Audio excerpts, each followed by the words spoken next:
Yeah, it's probably 14. I grew up. When you think of Detroit, you probably don't think of walleye. You think of Motor City, Motown, Eminem, a city on the way to making an amazing comeback. A city with culture and energy and history. A city that never gave up. From a high-rise downtown, you can see Ontario. Oh, Canada. Running through the heart of the city, dividing us from another nation, is where the greatest walleye run in the world begins. The Detroit River. The Detroit River stretches 32 miles, connecting Lake St. Clair to Lake Erie. In its deepest points, the river can reach up to 50 feet deep, allowing freighters from all over the Great Lakes to navigate its waters. The river moves over 4.9 billion gallons of water per hour. From March to May is when millions of walleyes migrate to the Detroit River and its oxygen-rich waters. Its rocky bottom and varying current creates a spawning mecca for the greatest walleye run in the world. The river is a conveyor belt for predators. Emerald shiners, perch fry, gobies litter the system. The murky silt water creates a perfect feeding zone for nocturnal fish to eat all day long. Let's go find some in the many different walks of life that fish this river.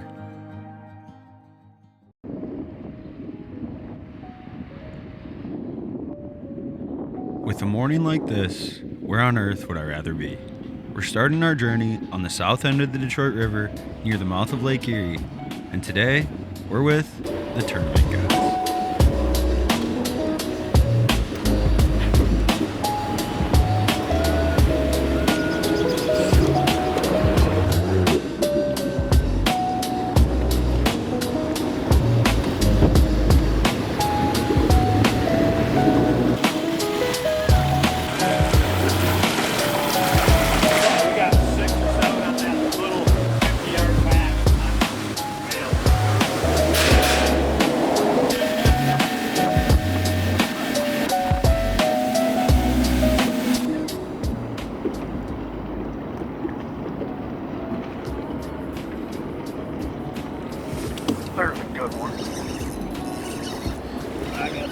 Okay, cool.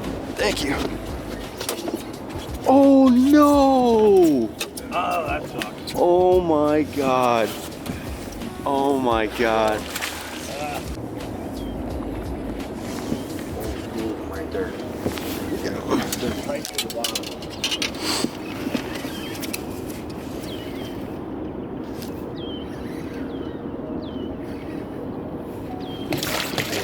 Oh, that's a nice one.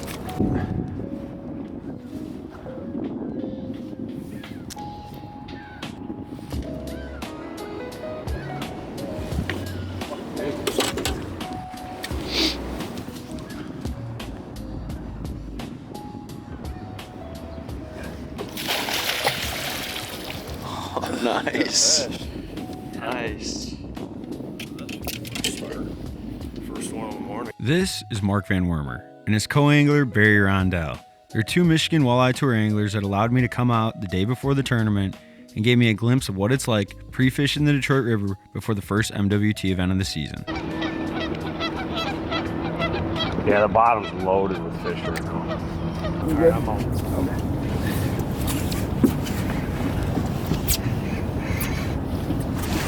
There's a heater. This one's gonna go back. Yeah. That's probably 4.5, 5. How long have you been fishing the Detroit River? I'd have to say about 12 to 15 years. Okay. Fishing in Detroit. We started way back. Well, that first MWT I fished with you.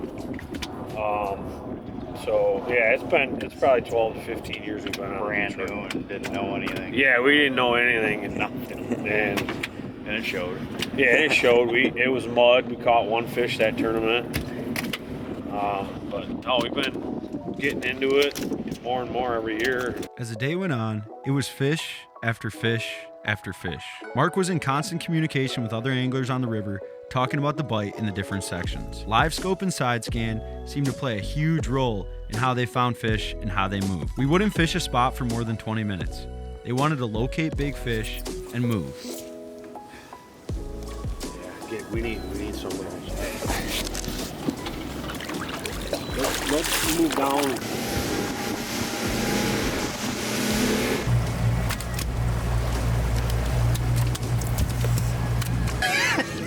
Dude, that's Sorry to bring that up. yeah, no, that's killing me. Sorry to bring that up. Where are you out of? We're out of Michigan, Bay City. So it's about 2 hours north from here. What's like one tip that you'd give someone who's like a weekend warrior and coming out here? What's one thing that they could probably do better that some people like overlook? I would say don't worry about how big a boat you got. Just do, whatever kind of equipment you got, it'll work. You don't need a fancy boat. You don't need, just find the groups of boats and fish. That's how we got started. And learn your spots. Anybody can come out here and do it. Look right there. There's a 14-foot aluminum boat with 3 guys. Don't be afraid to try. This is basically.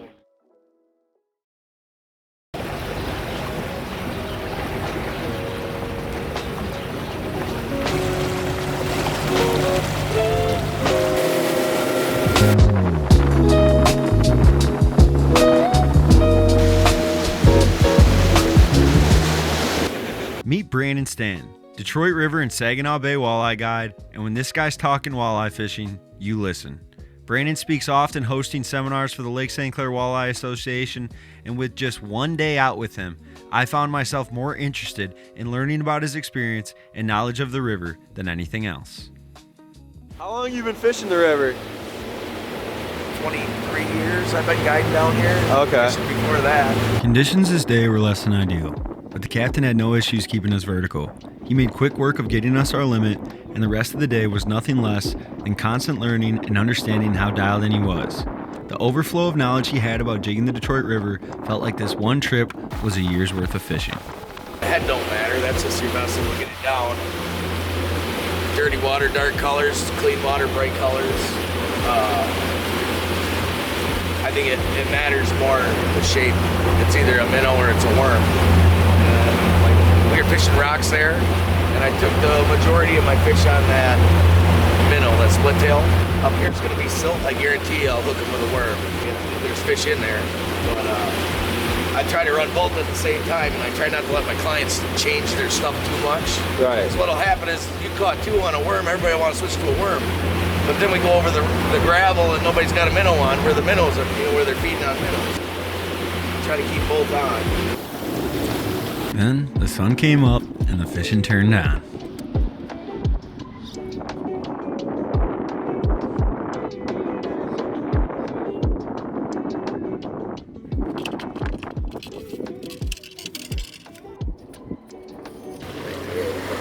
They're 10 feet wide. So how far out is that from here? 30 and 20.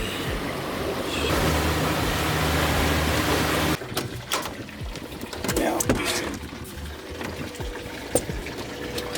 Alright, so we're changing it up out here a little bit. We're gonna shy away from the jigging. We already got our limit, it's 10:30. So we're gonna try and do some casting. When we're casting like this, if we're not bit in 15 minutes, we're moving, even if we see the fish on our screen, because they're not going. Okay. How about for jigging? Like if you're hitting a drift and you see the fish piled up in there, like how long are you waiting until you're moving? I'll do a couple drifts. What I'll do is I'll do a couple drifts, but I'll do a couple different lines to see, I always start in tight, and then I'll move out a little bit, and if I still ain't getting bit on them fish, we're gonna go find some active fish. If you had one color profile to use for the rest of your life and you had to use that same color, what would you use for jigging? Black and silver. Black and silver?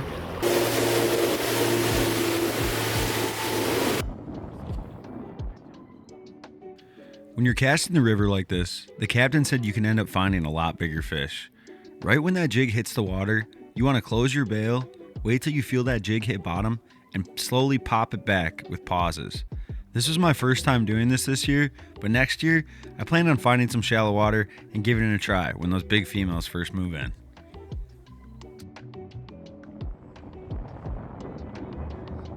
And what ounce jig head are you using? Half. Okay. Like I said, this is the first time we've done it this year. Okay. Usually I would come in here on side image and see where there's fish laying, but I got some jiggers in here.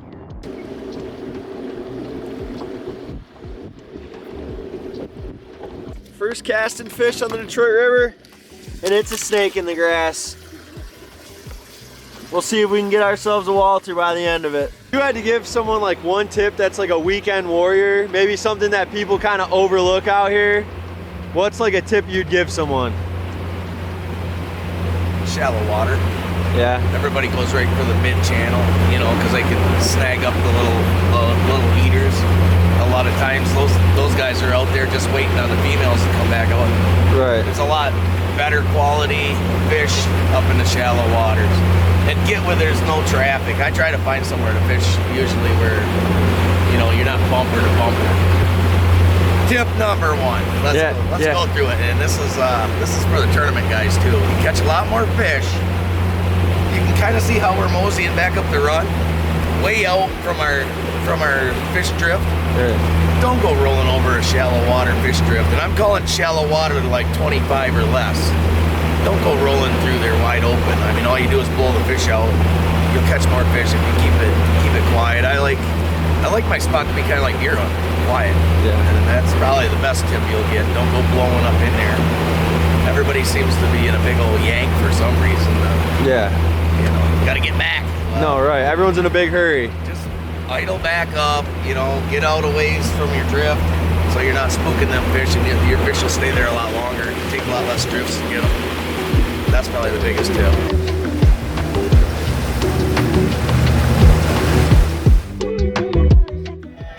At 5:30 a.m., we arrived at Bellinger Park. This was one of the busiest days I was on the river all season. Although the fishing wasn't hot and heavy, the views were scenic, and the traffic was chaotic. Will and his buddy Charlie were relentless when it came to finding fish. We went from the north end to the south end. It was still a double-digit day of fish caught for us, and after talking to a few other boats on the river, we made out better than most. So enjoy the views and get a glimpse at what peak season on the Detroit River looks like.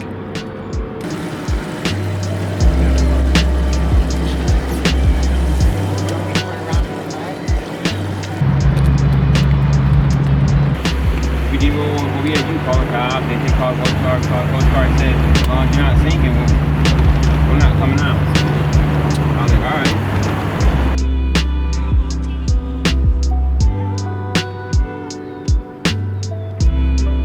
How long have you been fishing the Detroit River? I've been fishing the river probably since 2018. Okay.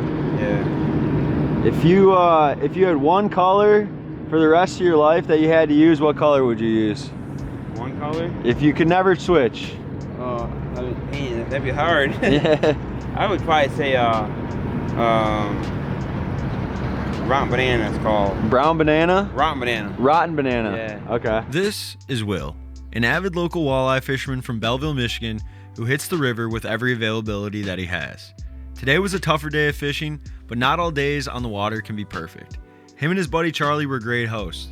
This was the most boat traffic I saw on the river all year long. It was a Wednesday.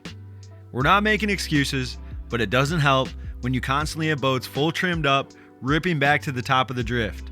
We fished all over, we got some fish, but we worked for every bite on this day.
All right, how'd we end up today?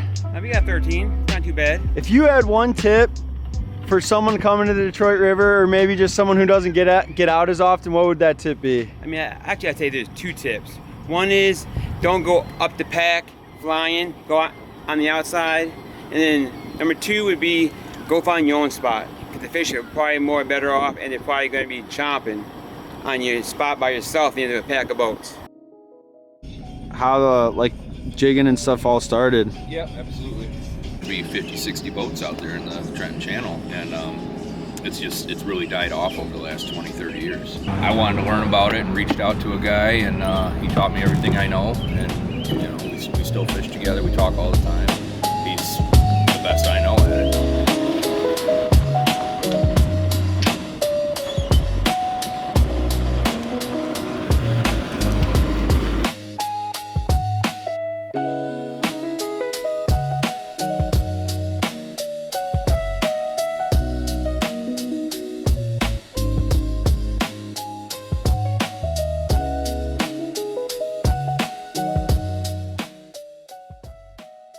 Leaders out. Everyone has their own style for leader management. A lot of guys use these little yo-yo reels like this. Basically, you're gonna get whichever leader you're deciding to throw out first. I've heard it go both ways, where people say you want to throw the bottom out first. I was taught top out first. Reason for that is because you get that leader out, and then you just manage the leads while you're deploying the other 2. When you're putting your lures out, if you're running 2 or 3 leaders, you want to make sure that your biggest lure's on top. If you're running Rapalas, that's because of the buoyancy factor that comes into play. If you have larger lures on the bottom, the bigger they're going to float up into your leaders that are above it. And What kind of Rapalas are you running? original floaters, and you don't have to use Rapalas. I think they fish better than anything. Pencil plugs are what everyone pretty much started off with. There's some old spoons or lures called McGinty's a lot of people used and still use. A lot of people only run spoons, a lot of people only run plugs. Yeah, there's no real set speed, it's more of a feel than anything. What I always tell people though is to ballpark yourself about 1 mile an hour with your boat going straight upstream. You always want to be gaining. Okay. Whether you're going upstream or cross current, we are starting off all over the size spectrum right now until we kind of figure out what may or may not be producing tonight. Okay. Size and color. Okay. Brian's got some brighter ones on. I've got original and neutral patterns on. Again, leader management's what's most critical when you're putting your stuff set up down. Basically, you want to get it down there, find bottom, and I always tell people don't drag bottom, but know where bottom is. Kind of want to work a little jigging or pumping motion as you go to just keep contact with the bottom. I mean, the walleye are sitting down on the bottom usually, and when they're feeding, they're a few feet off in the water column. You're only fishing 16 feet of water right now, so. So how many lures are you running on this one line right now? I'm running 3 leaders right now. 3 liters? Yep. The weights are going to be anywhere from 3/4 pound all the way up to 2 pounds. A lot of people just do straight line, which works, but cover more area when you're zigzagging and doing S-com. And then just like with trolling, your curves and your turns will tell you everything you need to know.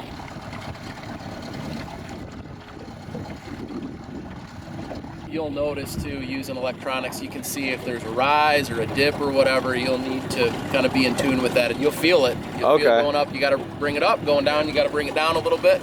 One of the local bait shops recently, they retired, and so myself and a few buddies, we went in and bought all maining, handlining, weight inventory, and stuff to make the weights. Oh, okay. And we've started producing shanks. What are shanks? Shanks are what come off of the main line. Okay. They have the anchor points of the leaders attached. The spacing of the clevises in between each of them all can have a factor in how long you want to run each leader to present in the water column. Okay. So it really, the more you do it, the more you tinker with it, the more you realize that it truly is an art, and the numbers and the math all start becoming a factor. Do you jig at all, or do you? I haven't jigged in years. Oh, really? Yeah. If someone invites. This is Zach Snyder and his buddy Brian Chaika, the last of a dying breed, the handliners. After spending the evening with them, it was clear this was more than a hobby. It was truly a passion. The knowledge and excitement these guys had for the old school tactic of boating walleyes on the river was nothing less than contagious. So you make those? Like I said, we're still selling off the inventory that we bought. Okay. And then we've got all the molds to make them, and probably by midsummer we're gonna have to start making. That's awesome.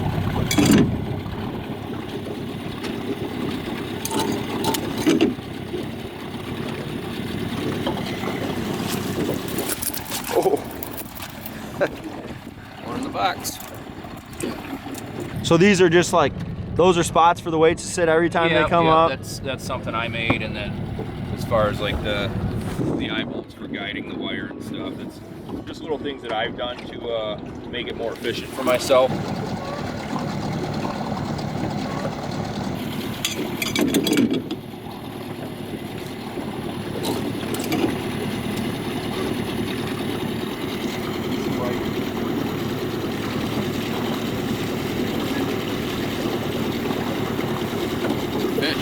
That's a nice one. You say someone who's new to come out, like what's their success rate if they've never done it and you're trying to learn it? Is it? I mean, it took me a long time to learn. And Okay. like I said, I had a really good teacher whose brain I was able to pick anytime I wanted.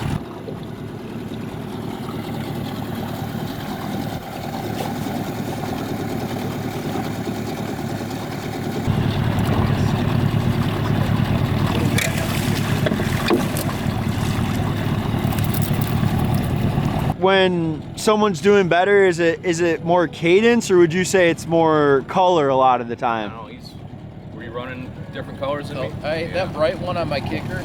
Yeah. Yeah, see, it's turning on. Night light's turning on. It's like that.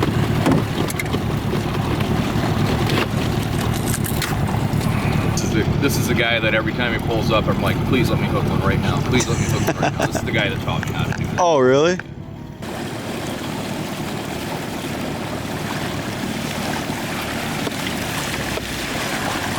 Wasn't sure if I'd see you out here tonight. Oh, thank you. Where are weeds bearing gifts? Weeds, non-existent right now. What? Weeds are non-existent right now. Is that what you said? No, beware of Greeks bearing gifts.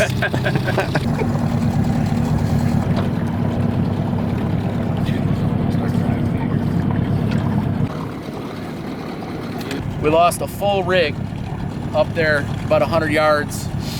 Full rig, 3 wraps, a weight, shank, everything. The next week we came out, I caught the full rig, was able to get it up into the boat. Oh, really? All my gear back. That's awesome. Well, and then 5, 6, 7, 8 boats out here.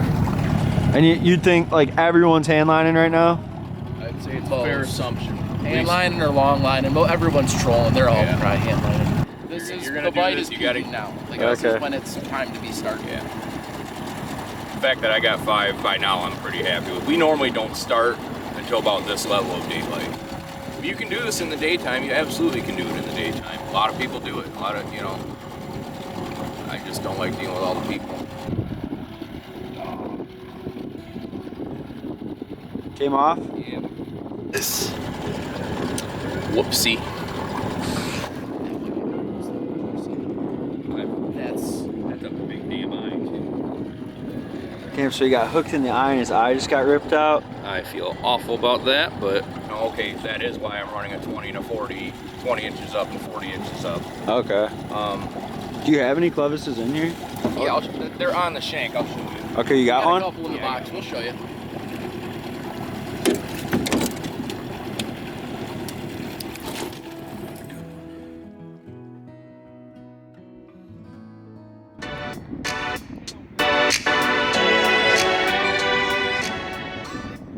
How long have you been fishing the Detroit River?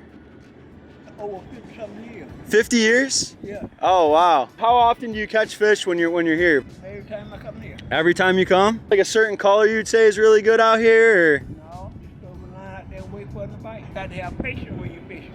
So you've been fishing this spot for over 50 years? Not this spot, but in various places. Okay.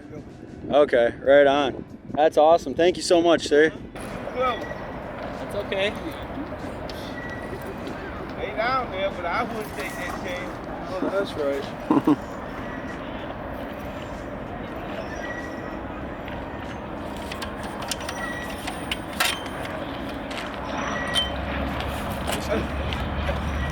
Damn, that's a nice one. Yeah. right up against the wall. Hey, that dog look like my sister.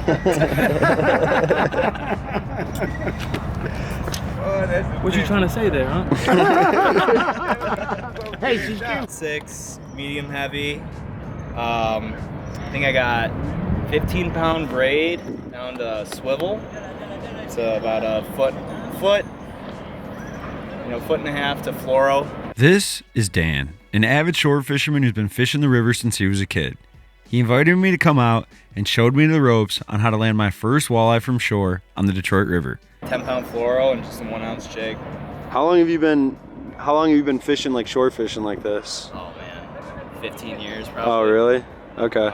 Kind of grew up doing it, but I run a stinger when they're not totally committing, but Pimp Daddy?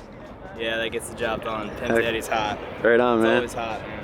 Then when you're casting it out, how do you normally do it? Do you play it up or do you play it down? I mean, when it's busy, you want to be mindful of the guys around you. Like, good rule of thumb is to always let the guy downstream of you cast first. Okay. So you're not getting tied up. And then I normally cast it out at 11 o'clock. Once the jig hits the water, close my bail and just keep a tight line until it hits bottom. You feel that first thud. And just keep tension on your line and give it a pop.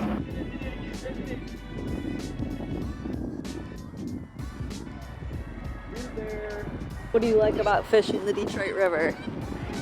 You can take some food home. You don't got to throw them back. You can take them home and fry them up.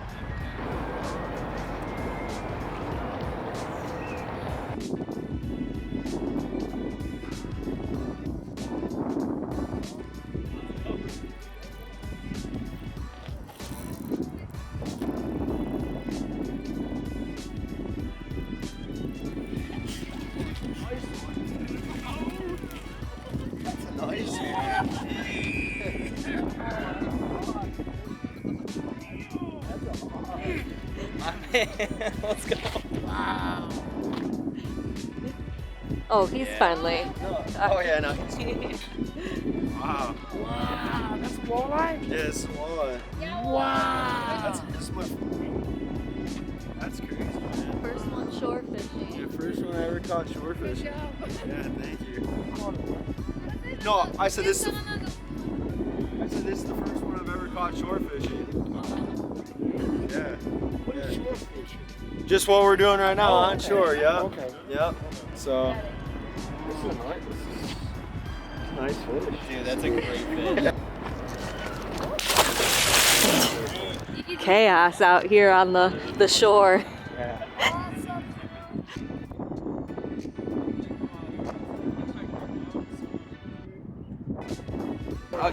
here, can you hold him in?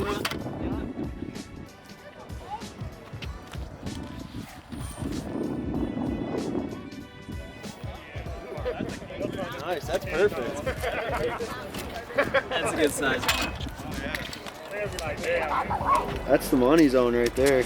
It's your other fish. There you go. Nice.